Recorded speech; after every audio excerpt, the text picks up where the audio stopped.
कक्षा 12 कला भूगोल पार्ट 1 का दूसरा अध्याय है।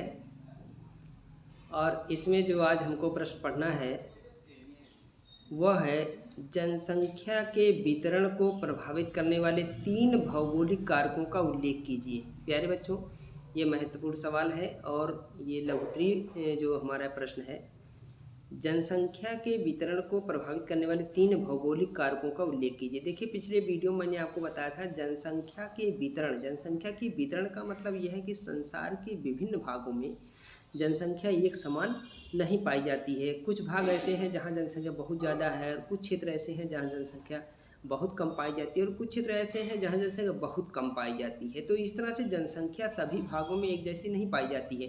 तो जनसंख्या इस तरह से जो पाई जाती है, जनसंख्या का इस तरह का जो संसार के विभिन्न भागों में आकार होता है, उसी को जनसंख्या का वितरण कहा जाता है। लेकिन इसमें प्रश्न पूछ रहा है कि जनसंख्या के वितरण को प्रभावित करने वाले कारक 3 भौगोलिक कारकों का उल्लेख कीजिए। देखिए, तो प्रभावित करने वाले कारक का मतलब हो गया कि जनसंख्या किसी भाग में ज़्यादा है और किसी भाग में कम है। तो क्यों कम है, किस कारण से जनसंख्या कम और ज़्यादा पाई जाती है, उनके भौगोलिक कारकों का वर्णन कीजिए। तो इन भौगोलिक कारकों का वर्णन देखिए हम करेंगे। जनसंख्या के वितरण को प्रभावित करने वाले जो भौगोलिक कारक, बहुत सारे भौगोलिक कारण हैं। तो भौगोलिक कारकों में देखिए, इसके जो अगर हम कहें जनसंख्या के वितरण को प्रभावित करने वाले कारकों का वर्णन कीजिए, तो बहुत सारे ऐसे हैं, जैसे जलवायु है, धरातल की बनावट है, मृदा है, जल की उपलब्धता है, संसाधन है, स्वच्छ पर्यावरण है, ये बहुत सारी चीज़ें हैं। जो है वर्षा है। तो ये जनसंख्या के वितरण को प्रभावित करने वाले कारक है। लेकिन हमको 3 कारकों का उल्लेख इसमें हमें करना है। तो पहला इसमें देखिए है जलवायु। जिन जलवायु प्रदेशों में मौसम में परिवर्तन कम होता है वहाँ जनसंख्या अधिक पाई जाती है, क्योंकि ये प्रदेश मनुष्य के रहने के लिए अनुकूल। देखिए, मनुष्य वहाँ पर ज़्यादा रहना चाहता है जहाँ पर उसके रहने के लिए कंडीशन अच्छी पाई जाती है। मान लीजिए कोई क्षेत्र ऐसा जैसे बंजर है, पूरा क्षेत्र रेगिस्तान वीरान है, तो वहाँ मानव के लिए बहुत समस्या है, क्योंकि ना तो पानी है, ना खेती कर सकता है। तो वहाँ ऐसे भागों में मनुष्य क्यों रहेगा? ऐसे भागों में जनसंख्या बहुत कम पाई जाती है जहाँ मानव के रहने के लिए अच्छी कंडीशन नहीं होती है। तो जलवायु क्या कह रहा है, जलवायु जहाँ की क्लाइमेट अच्छी होती, जलवायु अच्छी होती, जहाँ मौसम में परिवर्तन बहुत कम होता है। जैसे आप देखते होंगे हमारे यहाँ भारत में क्या होता है, गर्मी के महीने बहुत ज़्यादा गर्मी पड़ती है, सर्दी के महीने बहुत ज़्यादा सर्दी पड़ती है। तो इस तरह से क्या होता है, जब ज़्यादा जो है गर्मी पड़ती है तो भी समस्या होती है, ज़्यादा जब सर्दी पड़ती है तो भी समस्या होती है। लेकिन ये है कि मनुष्य जहाँ पर जिस जलवायु में रहते हैं वहाँ को रहने की, वहाँ की उसे जो है आदत बन जाती है। लेकिन ये अगर कोई क्षेत्र ऐसा है जहाँ पर मौसम में परिवर्तन कम होता है, ना तो ज़्यादा गर्मी होती है, हल्की गर्मी होती है, और ना ही बहुत ज़्यादा सर्दी होती है, हल्की सर्दी होती है, बहुत ज़्यादा वर्षा नहीं होती है, बहुत ज़्यादा जहाँ वर्षा होती है बाढ़ आ जाती है तो वहाँ भी समस्या रहती है। लोग जो है बाढ़ आने की जहाँ कंडीशन रहती है, ज़्यादा वर्षा होती है तो वहाँ समस्या बनती है, जहाँ वर्षा एकदम नहीं होती तो वहाँ भी समस्या बनती है। लेकिन ये कह रहा है जहाँ मौसम परिवर्तन कम होता है, मतलब बहुत कम परिवर्तन, मतलब ज़्यादा ना तो सर्दी होती है और ना ही ज़्यादा जो है गर्मी होती है ज़्यादा, और ना ही ज़्यादा वर्षा होती है, ना ही बहुत कम वर्षा होती है। तो ऐसे जो प्रदेश होते हैं उन प्रदेशों में जनसंख्या सबसे ज़्यादा पाई जाती है, क्योंकि यहाँ मानव के रहने के लिए सबसे अच्छी कंडीशन दुनिया में पाई जाती है।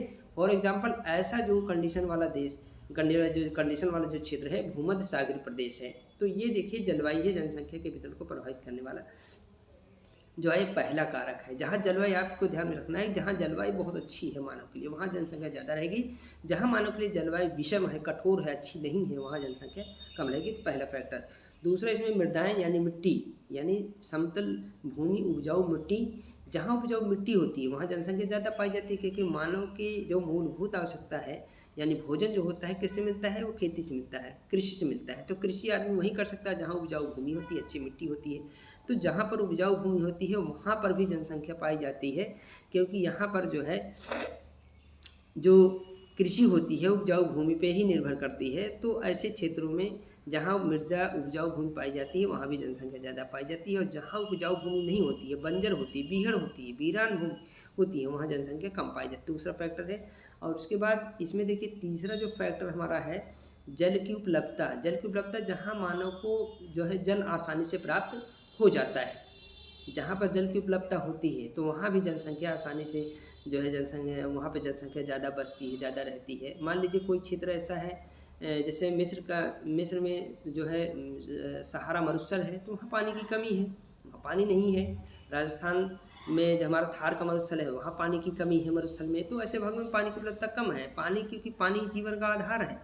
तो वहाँ ना तो आदमी खेती कर सकता है, क्योंकि पानी से बहुत जो है उसकी आवश्यकता की पूर्ति, पानी से वो पीने के रूप में, नहाने के लिए, भोजन के लिए, कृषि के लिए, फैक्ट्रियों में बिजली उत्पादन करने, तो बहुत सारी चीज़ें हैं जिससे पानी से पूरी होती है। जहाँ पानी है ही नहीं तो वहाँ तो कहीं ना कहीं समस्या रहती है, तो इसलिए वहाँ जनसंख्या बहुत कम पाई जाती है। तो जल की उपलब्धता भी जनसंख्या के वितरण को प्रभावित करती है। जहाँ जल पर्याप्त मात्रा में पाया जाता है वहाँ जनसंख्या जो है पाई जाती है, सघन पाई जाती है। और जहाँ जल की जो है सुलभता बहुत कम होती है तो वहाँ जनसंख्या बहुत कम पाई जाती है, वहाँ पर अतिरिक्त जो है जलापूर्ति की आवश्यकता रहती है। तो ऐसे भागों में जनसंख्या कम पाई जाती है। ये 3 फैक्टर हो गए देखिए जनसंख्या के वितरण को प्रभावित करने वाले कारक। इसी तरह संसाधन है, जहाँ पे खनिज संसाधन है, तेल है, कोयला, लोहा है, पाया जाता है, वहाँ भी फैक्ट्री उद्योग धंधा स्थापित हो जाते हैं, वहाँ जनसंख्या पाई जाती है। जहाँ औद्योगिक धंधों का विस्तार हो जाता है वहाँ जनसंख्या पाई जाती है। जहाँ नगरीकरण होता है, जहाँ शिक्षा का केंद्र होता है, तो जहाँ पर शांति जो है प्रिय क्षेत्र होता है, तो जहाँ हमारे जो है सुरक्षा होती है, तो ऐसे भागों में जनसंख्या ज़्यादा पाई जाती है, जहाँ लोगों को रोजगार मिलता है। तो ये बहुत सारे कारण हैं, लेकिन इसमें 3 पॉइंट दिया हुआ, तो 3 पॉइंट मैंने आपको बता दिए। इन्हीं कारणों से जनसंख्या जो है कम ज़्यादा पाई जाती है। और इसके बाद देखिए एक सवाल इसमें और दिया है, इसमें उच्च जनसंख्या घनत्व वाले अनेक क्षेत्र हैं, ऐसा क्यों होता है। देखिए संसार के कुछ क्षेत्र ऐसे हैं जहाँ जनसंख्या का जो पॉपुलेशन डेंसिटी है, जनसंख्या घनत्व बहुत ज़्यादा होता है, बहुत ज़्यादा पाया जाता है। वो कह रहा है ऐसा क्यों, जनसंख्या संसार के कुछ भाग में जनसंख्या बहुत ज़्यादा है, सघन बसी हुई, तो ऐसा क्यों होता है। तो वो ऊपर देखो दिया हुआ है, वही कारण है इसमें। तो पहला इसमें देख लेते हैं, विश्व के जिन क्षेत्रों में उर्वर मिट्टी, उपजाऊ मिट्टी, अनुकूल अच्छी जलवायु, जल की उपलब्धता आदि मानवीय क्रियाओं के अनुकूल है, मानव के लिए जहाँ अच्छी होती है ये, वहाँ उच्च जनसंख्या का घनत्व पाया जाता है। आर्थिक कारक जैसे खनिज, नगरीकरण, औद्योगिकरण आदि भी जनसंख्या घनत्व को प्रभावित करते हैं। यानी जहाँ खनिज है, तेल है, लोहा है, सोना है, तो वहाँ जनसंख्या होता है। जहाँ नगरीकरण हो रहा है, जहाँ नगर का विस्तार हो गया, क्योंकि वहाँ रोजगार लोगों को ज़्यादा मिलता है, वहाँ पर चिकित्सा की सुविधा रहती है, जो है स्वास्थ्य की सुविधा, चिकित्सा की सुविधा रहती है, शिक्षा की सुविधा रहती है, शांति सुरक्षा रहती है, तो वहाँ जनसंख्या ज़्यादा पाई। औद्योगिकरण जनसंख्या घनत्व को प्रभावित करते हैं, जिसके कारण विश्व के अनेक क्षेत्रों में जनसंख्या घनत्व अधिक रहता है। तो ये चीज़ें जहाँ पर ज़्यादा पाई जाती हैं, जहाँ पर खनिज ज़्यादा है, जहाँ नगरीकरण है, औद्योगिकरण है, शिक्षा का केंद्र है, चिकित्सा है, आने जाने का आवागमन का साधन है, अच्छी वहाँ उपजाऊ मिट्टी है, अच्छी जलवायु है, तो वहाँ पर जनसंख्या बहुत ज़्यादा पाई जाती है।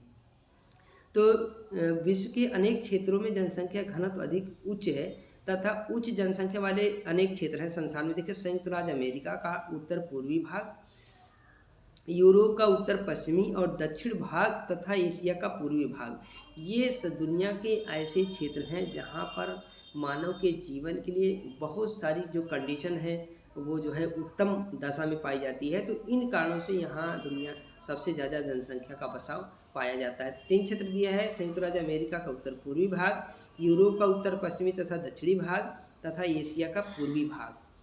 तो ये जो है उच्च जनसंख्या घनत्व वाले क्षेत्र हैं संसार के, और इन्हीं कारणों से यहाँ पे जनसंख्या ज़्यादा पाई जाती है। जैसे उत्तर पूर्वी एशिया, जैसे एशिया का पूर्वी भाग है, चाइना है, इंडिया है, बांग्लादेश है, थाईलैंड, ये जो हमारे देश बांग्लादेश हैं, ये सारे जो है पाकिस्तान, ये सारे पूर्वी जो है एशिया के देश है।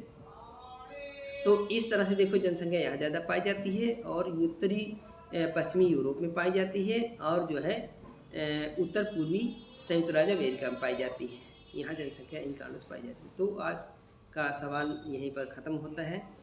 नेक्स्ट वीडियो में इसके आगे का पार्ट आपको जो सवाल है बताया जाएगा। इसे आपको अपनी कॉपी में नोट करना है और वीडियो को कई बार देखना है, समझना है। तो अगला सवाल आपको नेक्स्ट वीडियो में बताया जाएगा। आज यहीं पर ये कार्य समाप्त होता है। Thank you.